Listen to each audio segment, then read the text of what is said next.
Right, this young birds, obviously, once you've got them going out for two meals and exercising twice a day, how long before the first race, Terry, would you be actually starting young birds training? Usually about 5 weeks before the first race. Yep. I'll start taking them up the road, even if it's only 5 mile. I'll just take them maybe once or twice, make sure that they know what's going on, and then that's it. Then I'm straight into 20 mile. Right. I don't mess about. Once the pigeons have got used to it, that they know where they're coming from after 2 training tosses up the road, 5 or 6 mile, I'm straight into 20 mile, and I'll keep them at that spot. I've got a particular place I go to. It's worked for me over the years, so I just go there, and that's it. It's direct on the line of flight, and I think that's what they need to know. And do you believe in twice a day training before first racing? No, I've never trained my pigeons twice. The only time I'll train my pigeons twice a day, I'll be honest, is if I beat them home. Right. I hate coming home and having to wait for my pigeons from the training shop. If I beat my pigeons home, there's something wrong with them. Basically, you go once a day training young birds? Yeah, and as I say, unless I beat them home. After about the 3rd training toss, if they're not home when I get here, I'll wait till they land, I'll put them back in the basket, and I'll take them back up the road again. Right. So any particular stall traps or anything what you've got, Terry, what you do with your pigeons, you know, anything you could show us? Yeah, well, this year I'm going onto the ETS, right. So obviously they'll all be ETS rung.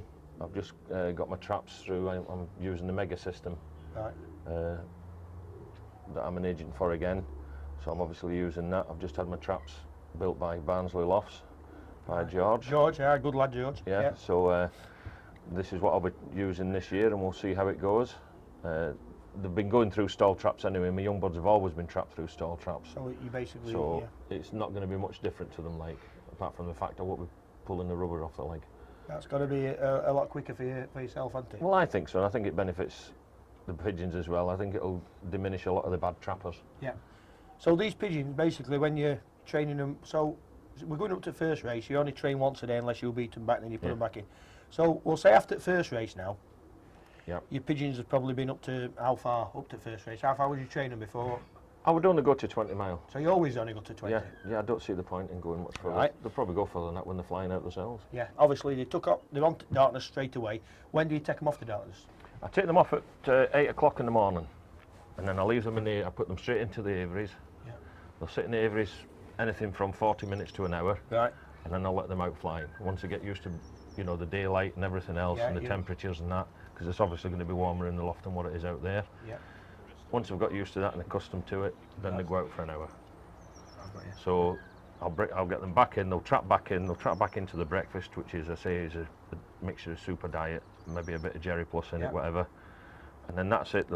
I'll leave them for about half an hour in the loft, and then my young birds are straight back in the aviaries. They're kept in the aviary all day. Yes.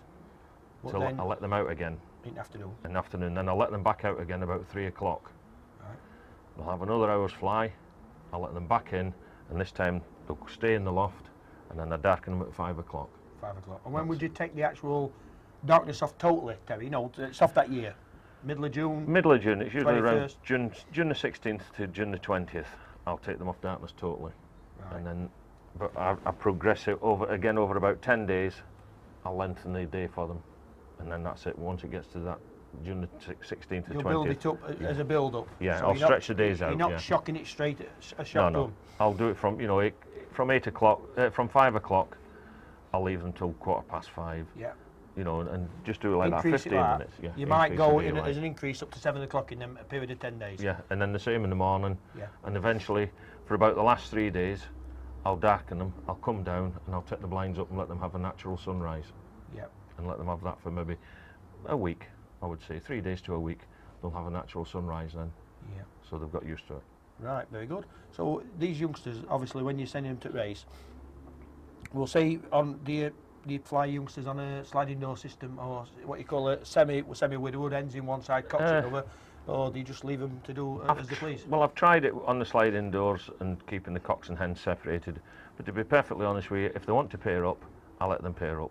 Inevitably they do. You always get 2 or 3 bald cockbirds, and they'll start calling, and I start putting cardboard boxes in. Right. I get crisp boxes and stick them all over the place. I'll maybe have 20 cardboard boxes all over, all sellotaped together. Little dark corners for them. They love a dark corner, and then they'll go, and they're quite happy in there. So that's how I do them. So you don't separate them? No, you let them do I'll let them run together. we'll go basically now. They've gone to race on the Friday. They've left together to do what they please. Yep. We'll start on return of the young bird system. When they get back from they come through the store traps, which will be on ETS system. What would you be giving them on arrival? What kind of? Usually it'll be super diet, a mixture of super diet and red band. They'll get that when they first come in. Yeah. After that, if it's a short race, you've got them home. You've got the majority of them home within an hour. Everything's home. Even the stragglers are home within an hour, or hopefully they are. Yeah. And then I leave them, and then I give them protein. So I'll give them Saturday night they'll have just protein. They'll have 100% protein. I'll give them maple peas. Just maple peas. I'll give them maple peas that's been soaked overnight in warm water and glucose. And right, so you don't. What about in the water? If you're having that, you just get it clear water. No. In the water, I put a product called Solulite. Again, that's from LabTech. It's actually for poultry. Right. It's to replace all the body salts. Yep. And that's in the water, and I'll take that away. Last thing at night, I'll take that out. Yeah. And put clean water, and then just put clean water in. They'll have it for about, say, maybe 2.5, 3 hours. They'll have Solulite in there, and then I take that away, and they go on to clean water. Yeah. But I try to get the body salts back into them. But they're having 100% peas, maple peas. Yeah. Which has basically been soaked in warm water overnight with glucose in the water. So they're getting plenty of putback, plenty of reserves, plenty of electrolytes, whether it's on corn or in the water. Correct. So how much would you be feeding them on Saturday night? As much as they can eat, or? Saturday night, I'll generally work it out to about 1/2 ounce to 3/4 ounce of pigeon. Yeah. I'll hand feed them. You don't want it too much for the actual lodging of the corn. You'll find that they don't eat too many of them anyway. Yeah. They're not going to gorge themselves on soaked maple peas. Right. They don't ever do it. I've never had any that's gone overboard on them anyway. Yeah. They've been used to it anyway, so they don't go mad on it. They don't and obviously you're giving them a little bit of lighter stuff in the day, so they're having some as an energy put back. Yeah. So they're not as though they're starved of it anyway. That's right. What about Sunday morning then, Terry? Depending on what the race has been. If it's been a hard race and they've worked hard, I'll keep them on soaked maples again on the Sunday morning. They'll go into the aviaries. But they'll not be out for flight. No, I'll not bother. As I say, going back, if it's been a hard day, I'll put them into the aviary, I'll give them a nice bath, let them sit in there and just relax. If I think they're okay, I'll let them out Sunday tea time. If it's been an easy day, they can go out Sunday morning, or they can go in the aviary, have a bath first, I'll leave them 1/2 hour and just drop the front and let them go out. What about feeding for Sunday morning? Feeding Sunday morning, hard race maple peas. If it's been an easy race, I'll put them straight back onto the race mix. Right, what about water Sunday morning? Sunday morning with water, I'll generally put something in the water, whether it be nifuromycin just for an antibacterial in case treatment. Anything's been picked up. If it's going to be a cocky treatment, that'll be in the water. If it's not that, it'll be canker. And that's how I've stated, with canker, it's 1 week, miss a week, and if it isn't canker that week, it'll be something else to make sure you're keeping correct on the hygiene of the health of your pigeons. That's right. So then we've got basically that's into Sunday. So Sunday afternoon they'll go out anyway.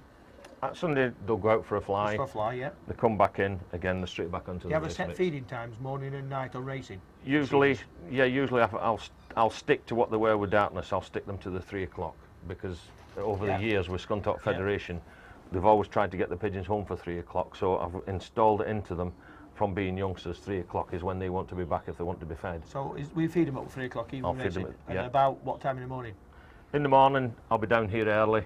I've got all my widows to do. My young buds are done last. I do my widows first, so my young buds will probably still go out around about the 8, 9 o'clock in the morning. Or they'll be fed for 9. So they'll be be 9 and 3. A light feed at 9 and the main feed at 3. That's it. So then that's on to Monday anyway. We're on to Monday. No, we're on to Sunday afternoon. Yeah. So what type of mix would you be giving them Sunday afternoon? They go out for the exercise. 100% race mix. And what does that consist of? Jerry Plus. What is that Versalager? Versalager, Jerry Plus, and Paloma Top Special. Mixed together. Mixed together. As yeah. a 50-50. Yep. What I do is I try and judge it on races. What type of race you have? If it's up to 100 mile, it'll be 100% Jerry Plus. The Paloma Top Special's got a bit more protein in it. Then once you get over the 120 mile down to the coast of 200 mile, I'll put a percentage of the Paloma into it, Paloma Top Special into it because it's got a bit more protein. But they'll keep on that. Yeah. Then once we get to the channel, for the likes of the nationals and that, I'll start building the protein up again, and I'll build it up with peanuts.